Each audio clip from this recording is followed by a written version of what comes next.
Good morning, everybody. Mike Vacchi, Princetontrader.com, here with your Tuesday morning market webcast. Okay, so 29.8175 is the high of the moment. They brought it back off yesterday pretty efficiently after the open. So let's just go right to the hourly chart. So, there's your open. They took it down. They didn't technically fill the gap. They came a couple of ticks short. Actually, one tick short.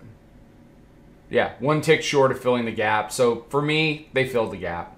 And then they defended that and did a little bit of a higher low here, and they've kind of ground it back.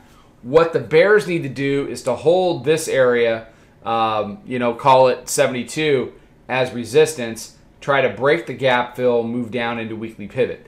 What do the bulls want to do? They want to establish the hourly midband as support, get back over this purple dotted line, which is your daily pivot, break above 72 and make a run at 82. That's basically the day.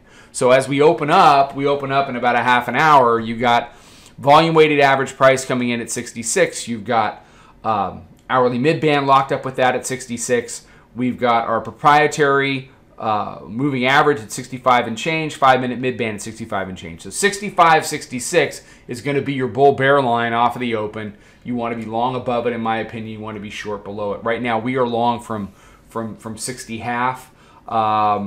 We basically put out a long yesterday afternoon against that gap fill, and until they can convert that, those higher lows are buys.